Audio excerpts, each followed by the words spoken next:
یەکەمین شت با لە شعرێکەوە دەست پێ بکەم. گەرچی تووشی ڕەنجەڕۆی و حەسرەت و دەردم ئەمن، قەت لە دەست ئەم چەرخە سپڵە نابەزم مەردم ئەمن. هێمنی مکریان ئەم کەڵە شاعرە کەسی 9 ساڵ تێپەڕەبێت بەسەر کۆچی دوایی تاوەکو ئێستاش شعرەکانی لە نێو زەهنی ئێمە داماوە و تاوەکو ئێستاش هونەرمەندان بەشێک لە شارەکانی ئەهێن و ئەیکەن بە بەرهەم و پێشکەش با گوێگرانی خۆیانەکەن. ئەم کەڵە شاعرە لە ساڵی 1921 لە گوندی لاچینی نزیک شاری مەهاباد لەدایک بوو. هەر لە سەرەتادا باوکی ناردوێتە بەر خوێندن و بەڵام دوای چەند ساڵێک باوکی لە خوێندن دەری ئەهێنێت بۆ هیوایی کە هاوشێوەی باپیری کە باپیری ناوی مەلاجامی بوو ببێتە مەلا. دواتر دوای 4 ساڵ کە ئەخوێنێت چاو گوێی ئەکرێتە و ئاشنا بێت بە چەندین تێکۆشەر، ڕووناکبیر، شاعیر و ئەم کەڵە شاعرەی ئێستای لێ دەرەچێت کە وەکو ئاماژەم پێیا هونەرمەندان تێکست و شعرەکانی بەکارهێنن بۆ بەرهەمەکانی خۆیان. جا من حەزەکەم بەرهەمێکی دیکەی بڵێم و تۆش بەرهەمێکی دیکەمان پێ بڵێ. تۆ بێڵە. باش.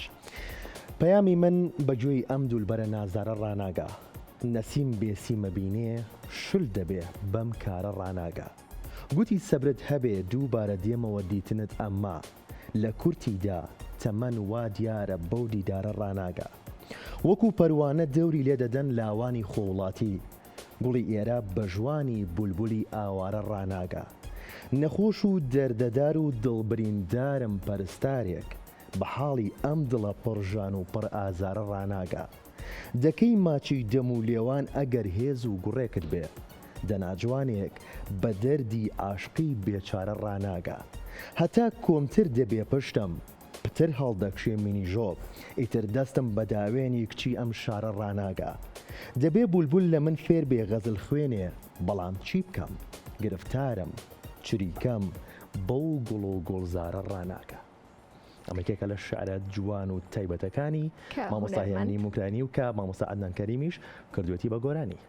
اینجا حەزەکەم باسی بەرهەمێکی دیکە بکەم کە یەکێک لە تێکستە شاعرەکانی ئەم شاعرە ئەم کەڵە شاعرە کراوە بە بەرهەم و پێشکەش بای گوێگرانی کراوە ئەویژە لایەن هونەرمەند میکایلەوە کە ئەم گۆرانیەتی لەو باوەڕیان کە زۆربەی زۆرمان گوێبیستی بوو بین کاڵێت قەرار بوو بێی لەگەڵ خۆت شادی بێنی نەهاتی گەرچی پێدا بووم بەڵێنی لە نێو کووردا نەبوو گوڵم پەیمان شکاندن لەکوێ فێر بووی گوڵم پەیمان شکێنی. وابزانمێ گوشەشم هەڵە کرد بەڵام ئەم گۆرانیە زۆر زۆر تایبەتەمان بۆ گۆرانی گوێمان لێ بوو. ئەم تێکستەژە لایەن شاعیری گەورەی کورد هێمن موکریانی و نووسرا و هونەرمەند میکایل کردوێتی بە بەرهەم و با ئێمەش بەیەکەوە بینەری ئەم هەواڵە بین.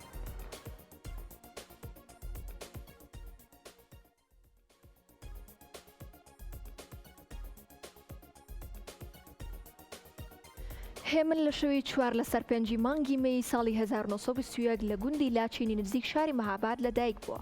هەر بە منداڵی دەخرێتە بەرخوێندن و چەند ساڵ لە قوتابخانەی سەعادەت لە شاری مەهاباد دەخوێنێت. پاشان باوکی لە قوتابخانە دەری دەهێنێت و دەینێرێت بۆ خانەقای شێخی بورهان بە مەبەستی ئەوەی کە لە دوا ڕۆژدا ببێتە مەلا و جێی مەلاجامی باپیرە گەورەی بگرێتەوە. 4 ساڵ لە خانەقا دەخوێنێت لەوێ چاوگوێی دەکرێتەوە لەگەڵ زۆر کەس دەبێتە دۆست و ئاشنا و گەلێک کەسی ڕووناکبیر و تێکۆشەر و شاعیر دەناسێت و بە دیداریان شاد دەبێت. بەڵێ ساوێن پاشان باوکی دێنێرێت بۆ گوندی کولیجا و لەوێ لای مامۆستا مەلا ئەحمەدی فەوزی درێژە بە خوێندنەدات. ساڵ و نیوێکیش لای فەوزیە خوێنێت لەوەوە شارەزایی لە زمان و لە ئەدەبی کوردیا پەیدا کات و هەستی شاعری لە هێمن موکریانیە چەکەرا کات. فەوزی خۆشەویستی نیشتیمان و نەتەوە لە ناخیە ئەچێنێت. ساڵی 1938 کە تەمەنی هێمنی شاعیر دەگاتە 7 ساڵی دەست لە خوێندن هەڵەگرێت دەگەڕێتەوە بۆ گوندی شیلانەوێ و بەڕۆژ لەگەڵ باوکیا بە کوشت و کاڵ و ئاژەڵداریەوە خەریکە بێت. شاوانیش خۆی بە خوێندنەوەی پەرتووک و گۆڤار و ئەم شتانەوە خەریک دەکات. وردە وردە هاتوچۆی مەهاباتەکات لەگەڵ کۆمەڵە لاوێکی هۆشیار و ئازادی خواست ئەبێتە هاوڕێکا و لاوانە پەرتووک و گۆڤاریان دەسەکەوێت و هاوکاری هێمن موکریانیەکەن کە کتێب و گۆڤارەکانی پێێن و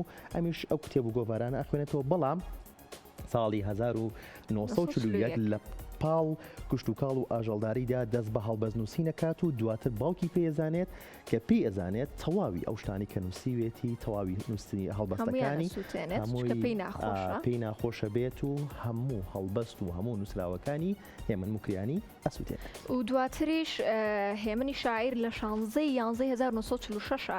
لەگەڵ کچە خاڵکی خۆیان هاوسەرگیریەکات و خێزان ژیانی خێزانی پێگەێنێت و لەو هاوسەرگیریە خاوەنی کوڕەکە بێت بە ناوی سەلاح و ساڵی 1970 دەست بە نووسینەوەی بیرەوەریەکانی خۆیەکات و بەشێکی شێخاتە سەر کاغاز. لە 24 1970 لە نووسینەوە بیرەوەریەکانیدا ئەمێنێتەوە و دواتریش دکتۆر عەبدوڕەحمان قاسملوو هەڵبەستەکانی خوێنێتەوە لێکۆڵینەوەیەکی کورت و شایستەی دەربارەی ناوەڕۆکی هەڵبەستەکانی ئەنووسێت. ئیتر هەموو ئەمانە پێکەوە لە هاوینی ساڵ 1970 لە پەرتوکەکەدا کە بە ناوی تاریک و ڕوونی چاپەکەێنەوە لە پەرتوکی تاریک و ڕوونا زۆر تەواو ئەخرێتە بەردەستی خوێنەرانی کورد و پەرتوکی تاریک و ڕوونیش لەلایەن لاوان و ڕناکبیرانەوە دەقۆزرێتەوە وەک دیارێکی بەنرخ ئەی خوێندنەوە و توێژنەوەی لەسەرەکەم بێگومان و هاوکات لەگەڵەوەشا چەند نووسەر و شاعیر بیرروڕای خۆیان دەربارەیەوە نووسی و مشتومەڕێکی گەرمی خوڵقاندووە. هەر بە درێژایی ساڵان و دوای ساڵی 1970 هێمن مکریانی لە زۆربەی کۆڕ و کۆبوونەوەکاندا ئیتر دەرەکەوێت لە بۆنەکاندا لە شارەکانی سنا کرماشان و ورمێ مەهاباد چەندین شاری دیکەیە ئەگەر چالاکیەکی ئەدەبی و شعر خوێندنەوە کۆڕ و سیمینار هەبوایە هێمن مکریانی تایە دەرکەوتووە.